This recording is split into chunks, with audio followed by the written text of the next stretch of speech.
Este último tema, lo iniciaremos desde el Catecismo de la Iglesia, para situarnos en el contexto de la última batalla entre Cristo y Satanás, en el devenir de la realidad humana, con sus dos linajes.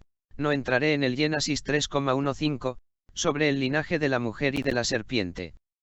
Vayamos al final de esta trama intrahistórico, en el devenir contingente.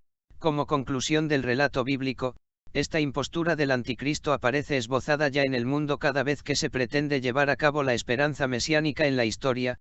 Esta realidad solo se da fuera del tiempo.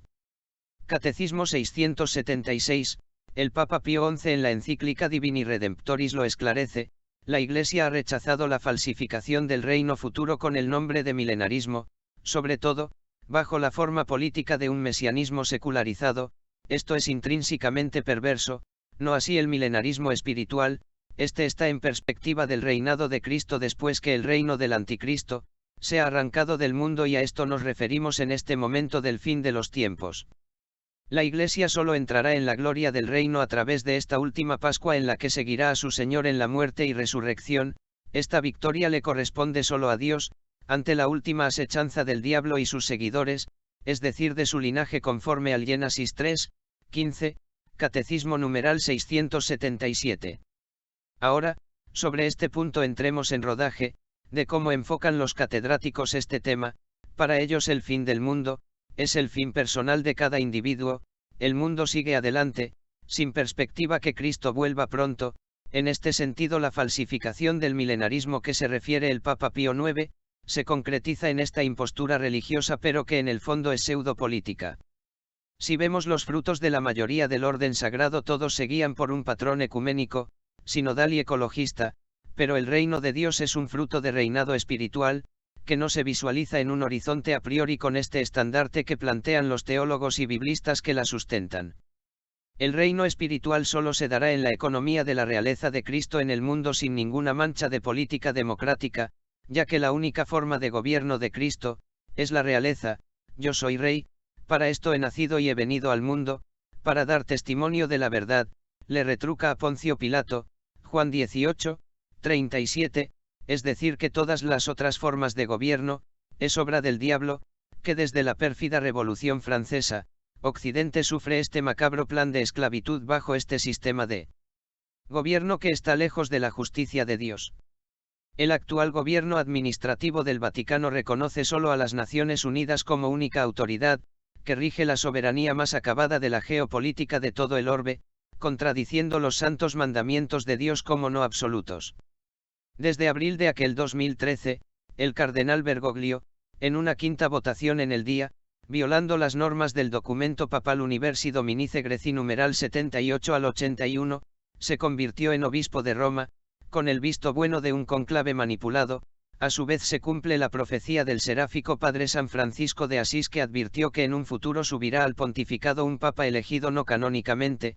El profeta Zacarías 11,20 lo profetiza como pastor necio e inútil.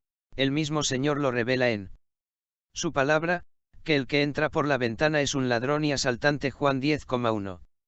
Y ya que este es el único título al cual se reconoce, así lo reveló y lo dio a entender en sus primeras palabras en el balcón de San Pedro. Solo los despistados contradicen el decreto papal de su santidad Juan Pablo II, las normas de la elección canónica del romano pontífice. Pobre de ellos, de tantos conocimientos y formación teológica, parece que el diablo les hace creer la validez de un papa ilegítimo.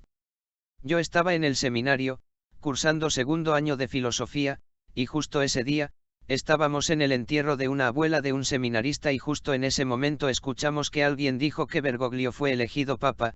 Yo estaba al lado del rector, y su comentario fue contundente: este viejo no va a cambiar nada. Yo quedé perplejo.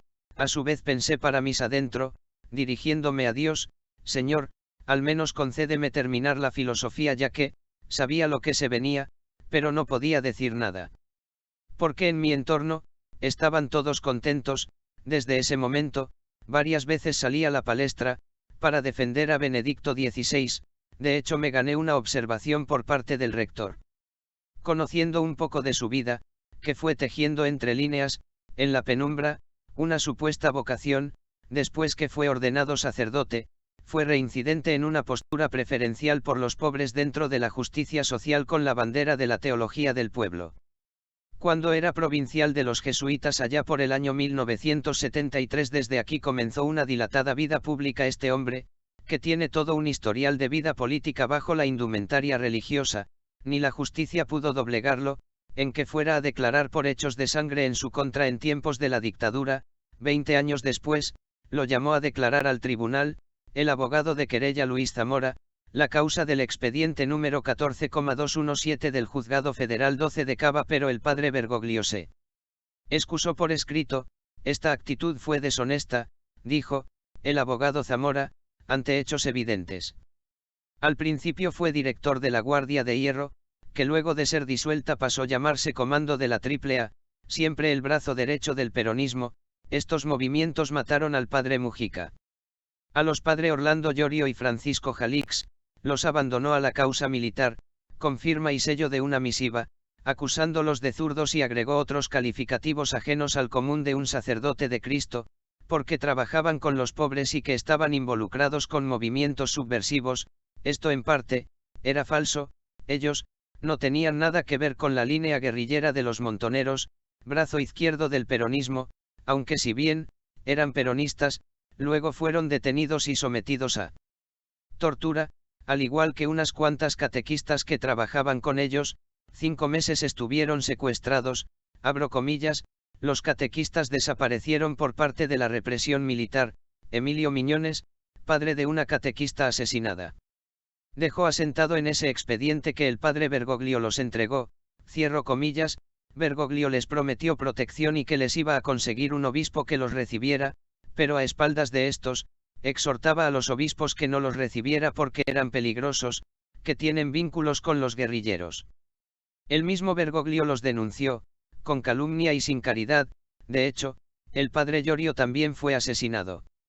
En el año 79 fue excluido como provincial, por hechos notorios de mala praxis, y se retiró a la rectoría, luego enviado a Córdoba a una vida de silencio y perfil bajo. Después de esto estuvo más de una década privado de vida pastoral. Al final de esto, cambió de postura política y se pasó al bando izquierdo del peronismo. Por ese tiempo, el cardenal Antonio Quarracino intercedió por él, ante la Curia Romana en 1998 para que fuera su obispo auxiliar de Buenos Aires. Pregunta, abro comillas, ¿quién sabe qué informes le presentaron al Vaticano de este partidario de la teología de la liberación? Cierro comillas. Entre compinches, se tienden la mano. Como esto es vida política, el Espíritu Santo sigue esperando que alguien se deje guiar por la gracia de Dios.